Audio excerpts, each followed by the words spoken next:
धर्म स्नेही बंधुओं,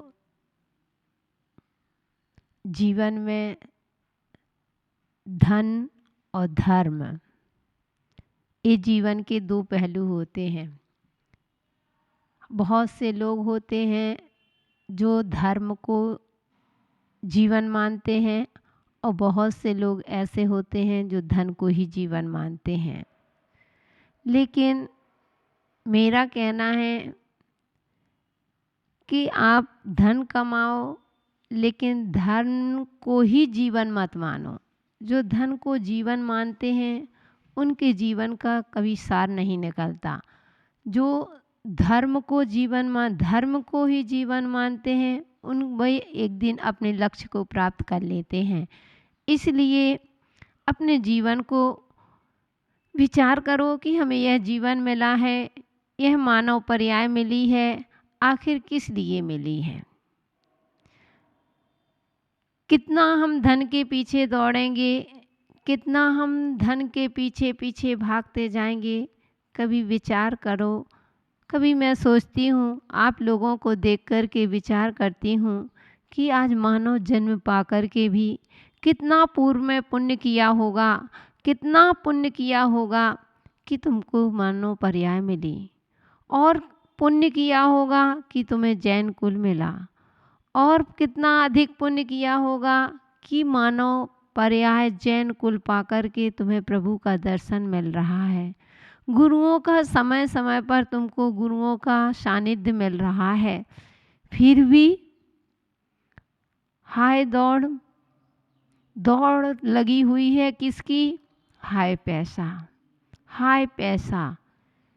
क्या तुम विचार करो, यह पैसा जब तुम ऊपर जाओगे तो क्या यह पैसा तुम साथ में लेकर के जाओगे क्या? अगर जाना है, अगर तुम्हारे साथ यह पैसा जा सकता है तो मेरा आशीर्वाद है कि आप इससे दूना पैसा कमाइए। आपकी वृद्धि हो, मैं यही आशीर्वाद दूंगी कि आप खूब कमाइए, क्योंकि वहाँ जाकर के आप गरीब न रहें। लेकिन हम कहते हैं, हम क्या, सारी दुनिया कहती है, और दुनिया ही क्या बंधु, तुम स्वयं जानते हो कि अगर हम संसार से जब जाएंगे तो हम धन लेकर के नहीं जा सकते हैं। हम इस संसार से जाएंगे तो ये पैसा, ये वैभव, ये जो भी दिखाई दे रहा है सब यहीं का यहीं छोड़ कर के जाना है। हमको जाना है तो खाली हाथ ही जाना पड़ेगा, और क्योंकि ऊपर अपार दौलत से भरे हाथ भी एक दिन खाली हो कर के ही जाते हैं। आपको पता है सिकंदर को कितना अभिमान था, कितना था कि मेरे पास सिकंदर जैसा धन वैभव किसी के पास हो सकता है क्या? नहीं। जो सिकंदर के पास धन वैभव था उतना किसी के पास नहीं था, लेकिन उसको अहंकार था कि मैं यह दौलत मेरे साथ जाएगी। लेकिन जब वह अंत में अपने देश वापस जा रहा था तो उसको अपने गुरु के वचन याद आ गए थे। कहा था कि हे सिकंदर, उनके गुरु ने कहा था, हे सिकंदर, जब तुम भारत से वापस लौटना तो एक दिगंबर संत को लेकर के आना, क्योंकि संतों की आवश्यकता इस देश के लिए बहुत ज़रूरी है। तो एक संत को लेकर के आना, और वह भी ऐसे वैसे संत नहीं। कौन से संत? दिगंबर संत। दिगंबर संत को लेकर के आना। तो बंधु उसने नगर में पहुंचा, लौटना ही था।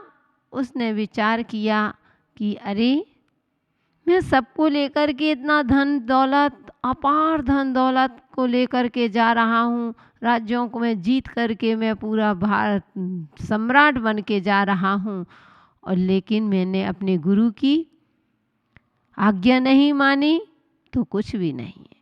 क्योंकि बंधु गुरु आज्ञा घरी ऐसी, शिष्य वही होता है जो अपने गुरु की आज्ञा पर चलता है। तो सिकंदर को याद आया, मेरे गुरु ने कहा था कि हे बेटा, जब तुम इस देश को वापस लौटना तो एक दिगंबर संत को लेकर के आ। उसने उस नगर में सारे जगह अपने सैनिकों को पहुंचा दिया और कहा कि देखो, यहाँ कोई दिगंबर संत है क्या? जाओ मंदिरों में देखो कोई दिगंबर संत बैठा है क्या, अपन उसको लेकर के चलेंगे। सारे सैनिक जाते हैं, पूछते हैं कि क्या यहाँ दिगंबर संत हैं। किसी ने बता दिया कि नगर से बाहर एक जंगल है, उस जंगल में वे अपनी तपस्या कर रहे हैं। क्योंकि बंधु साधु संत होते हैं, एकांत में ही अपना ध्यान करते हैं। उनको एकांत स्थान मिल जाए तभी उनका धर्म ध्यान होता है, उनकी साधना अच्छी होती है। और साधु जंगलों में ही साधना करते थे। लेकिन मेरी बात को गलत मत ले लेना, क्योंकि श्रावक है, श्रावक आज अपने मन की जल्दी लगा लेता है। आगम में क्या कहा है उसको हम देखते नहीं हैं और अपने मन की के अनुसार उस आगम को हम बना लिया करते हैं। यही हमारा मिथ्यात है। क्योंकि बहुत से लोग ऐसे होते हैं जो कहते हैं कि साधुओं को शहरों में नहीं जंगलों में रहना चाहिए। एक बार मेरे पास प्रश्न आया था, एक महानुभाव आए और मुझसे कहते हैं कि गुरु माँ, हम आज के समय में के साधुओं को कम महत्व देते हैं, कम मानते हैं। मैंने कहा क्यों नहीं मानते हो? उनके प्रति मेरी आस्था नहीं बन पाती। मैंने कही क्यों नहीं बन पाती है? आखिर क्या तुमने ऐसे साधुओं को देखा कि जो तुम्हारी श्रद्धा नहीं? बोले कमी कुछ नहीं, बस सबसे बड़ी कमी आजकल के साधुओं की है। मैं एक साधु की नहीं, मैं सब साधुओं की बात कर रहा हूँ कि पहले के समय में जो साधु होते थे वो है तो जंगलों में हमेशा रहा करते थे, हमेशा जंगलों में रह कर के साधना करते थे, हमेशा जंगलों में रह कर के तपस्या करते थे और शहरों में कभी वह आते ही नहीं थे। वहीं पर उनकी सब व्यवस्था हो जाया करती थी। श्रावक स्वयं चल कर के वहाँ पर अपनी व्यवस्था, अपने चौका आदि करते थे। लेकिन आज के साधु शहरों में बस गए हैं।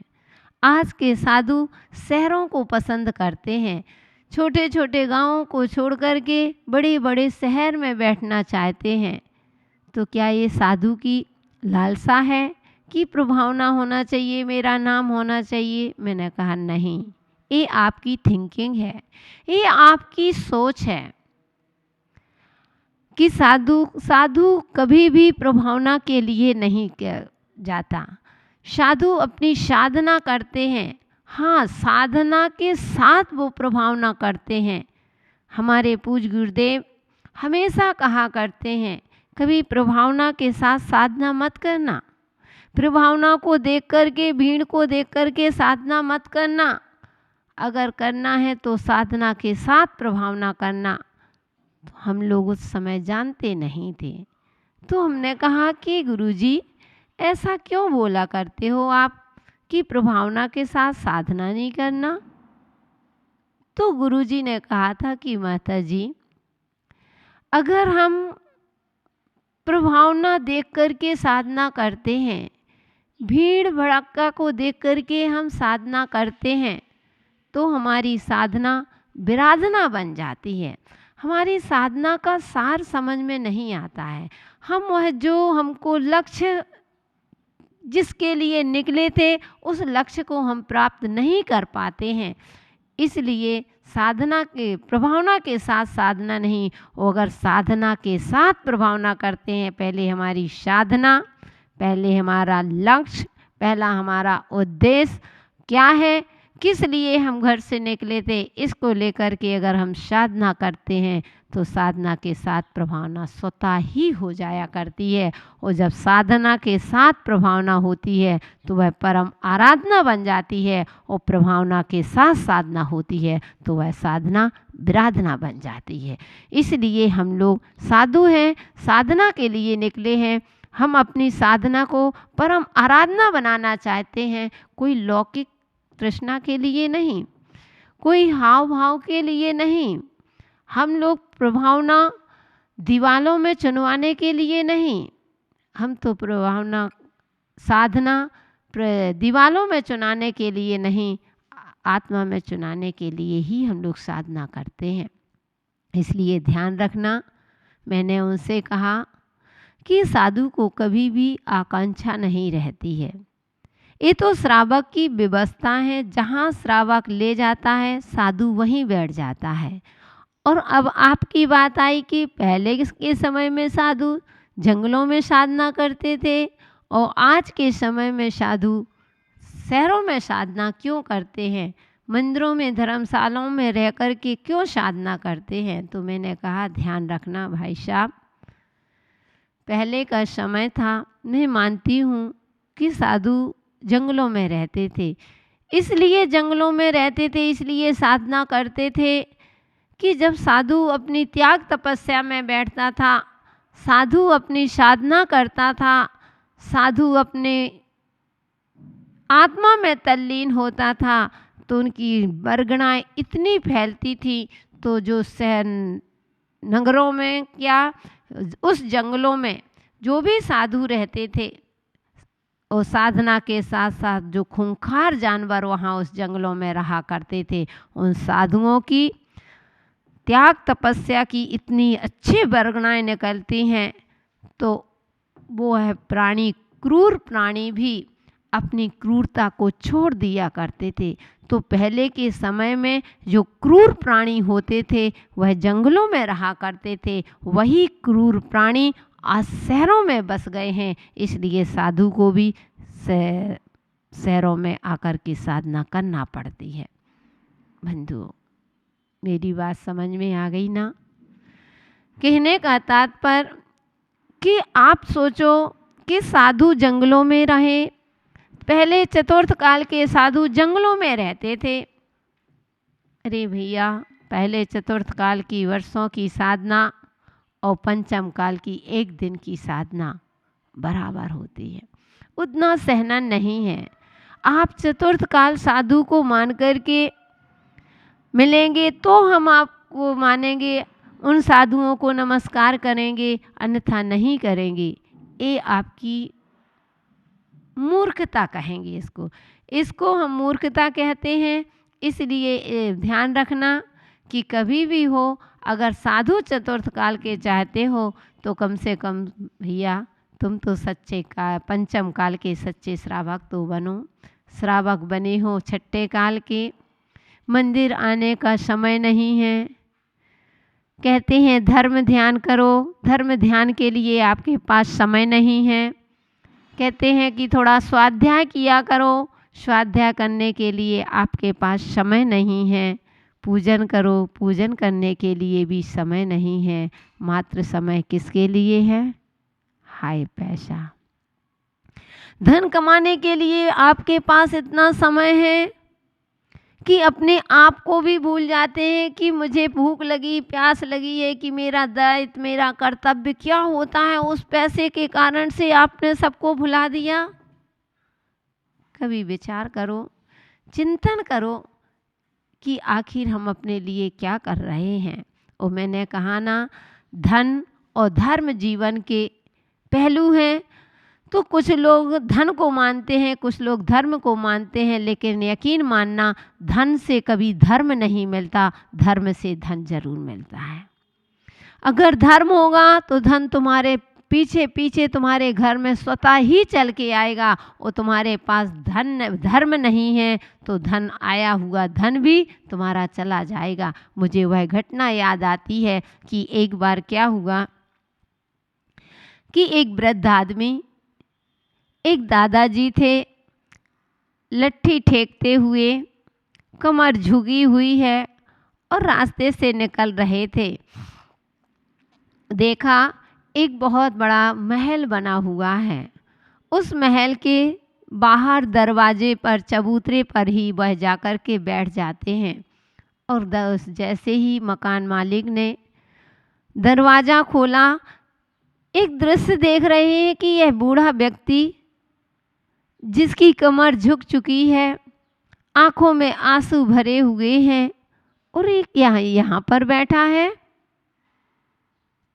उन्होंने कहा कि दादाजी आप कौन हो, यहाँ पर क्यों आए हो?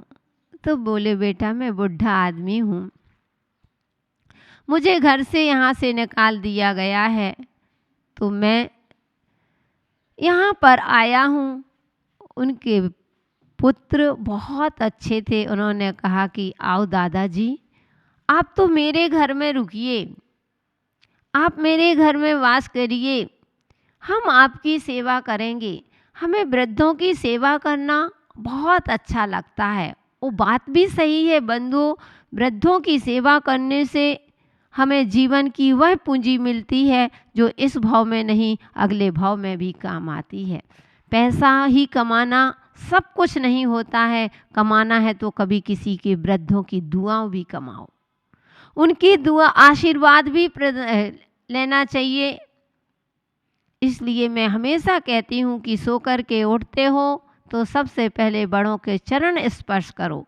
बड़ों के चरण स्पर्श करने से सबसे बड़ी माँ बाप का अगर आशीर्वाद मिलता है, वृद्धों का आशीर्वाद मिलता है, तो वह धन दौलत से कम नहीं होता है। तो उसने कहा कि आइए दादाजी, मुझे वृद्धों की सेवा करने का बहुत शौक़ है और मुझे बड़ा आनंद आता है, इसलिए मैं आपकी सेवा करूँगा। आप अंदर आइए। और अच्छा उसको अंदर ले जाते हैं, बहुत रिस्पॉन्स देते हैं, बहुत सम्मान देते हैं, उसकी सेवा में लगे हुए हैं। 2-3 बेटे थे, तीनों बेटे इतनी सेवा में लगे। वह बुढ़ा भी सोचता है, वह वृद्ध भी सोचता है कि अरे मेरा कितना पुण्य का उदय है कि देखो, जो मेरे सच्चे बेटे थे, मेरे रियल बेटे थे, मेरे बेटों ने मुझे ठुकरा दिया है। वो आज मैं यहाँ पर भटक रहा हूँ और इनको देखो ये कितना सम्मान देते हैं। देखते जाना, मेरी बात को गौर से सुनना कि मैं क्या कहना चाह रही हूँ। तो वह सेवा करते हैं। कुछ दिन बाद अब वह वृद्ध कहता है कि बेटा, अब काफ़ी दिन हो गए मुझे तुम्हारे घर में रहते, अब मैं जा रहा हूँ। उन्होंने हाथ जोड़ लिए, निवेदन किया और चरण पकड़ लिए कि दादाजी, हम आपकी सेवा करते हैं, आपके घर परिवार में कोई नहीं है, आपको यहाँ से जाने की क्या ज़रूरत है? आप मेरे पास रहिए, हम आपकी सेवा कर रहे हैं, आपको 3 टाइम 4 टाइम भोजन करा रहे हैं और आप भी अच्छे से उस सेवा से मुझे भी आनंद आ रहा है। तो कम से कम आपकी सेवा करने से अगर मुझे आनंद आता है तो इसका अवसर मुझे दें, मुझसे यह अवसर न छीना जाए। इसलिए मैं आपसे रिक्वेस्ट करता हूँ, निवेदन करता हूँ, प्रार्थना करता हूँ, आदि आदि हाथ जोड़ लिए। तो उसने बाबा ने, उस वृद्ध ने सोचा कोई बात नहीं, जब आए हो ही रही सेवा, वो निकलने भी नहीं दे रहे, तो चलो रुके रहो। अब वह रुक जाते हैं।